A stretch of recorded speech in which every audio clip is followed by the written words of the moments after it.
Hey there, hey there. This video will show you how to make the Glassmorphism effect in CorelDRAW. In this tutorial, we already have a picture in the background. So we're going to try to make a mimicry of the Glassmorphism effect. Sorry. So I start with drawing a rectangle, whatever shape you like. Let me make it white.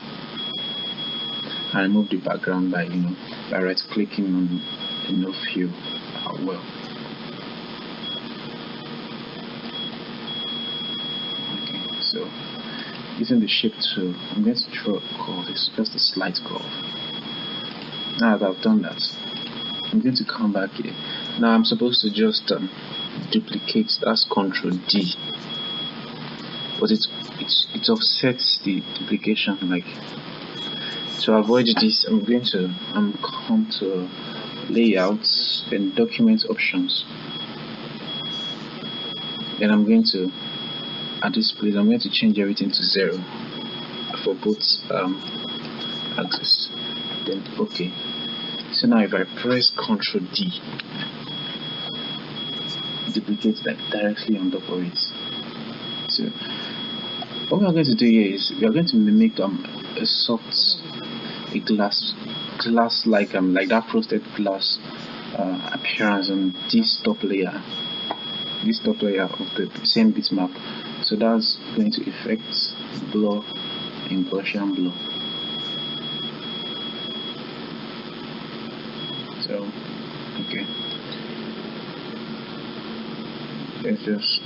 I'm going to move this around the scale to like when I get what I want.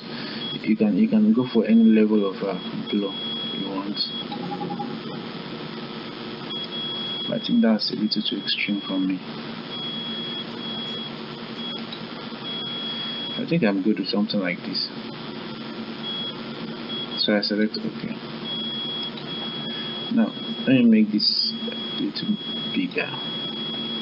So what I do is I select this, then power clip it inside this rectangle.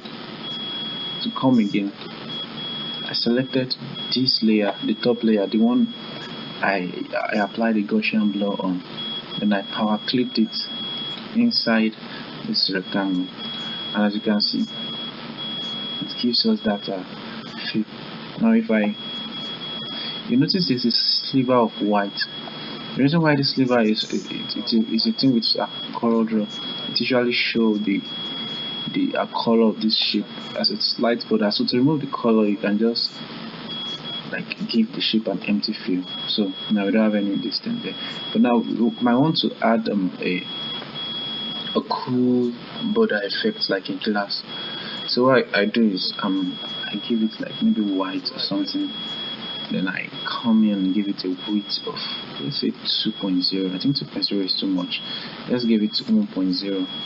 And if you get to 1.0, I'm going to go to objects, then convert outline to object, Ctrl Shift Q.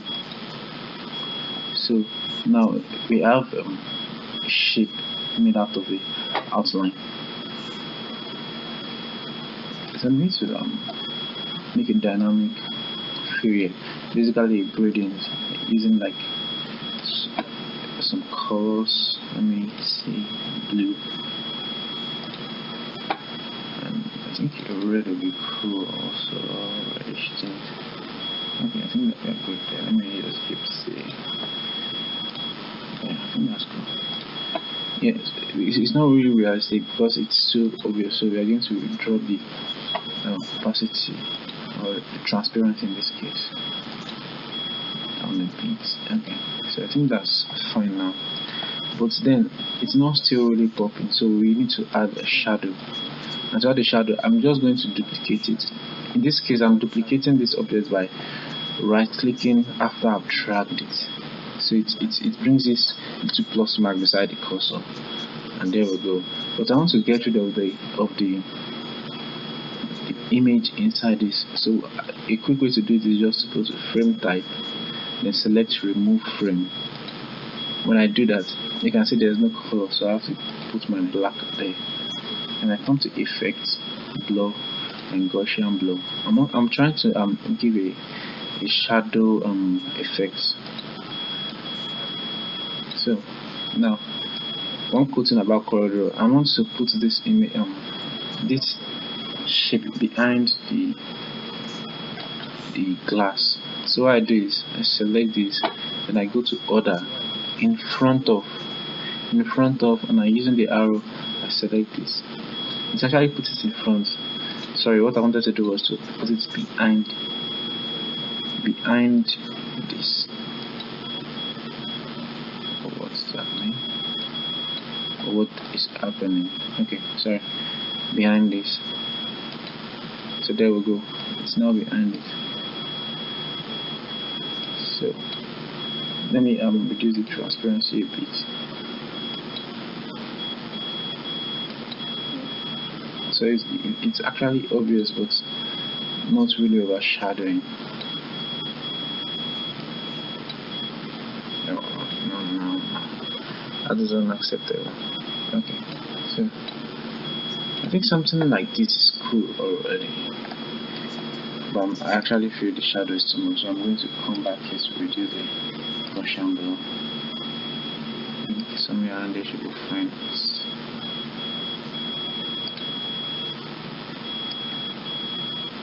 Okay, how about that? I think this is quite cool. So let's write something like a text and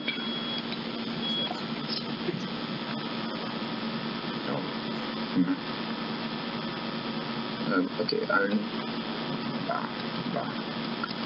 style.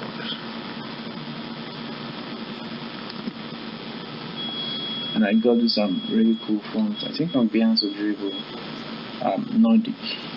I hope I can find it to apply this here. It will look here.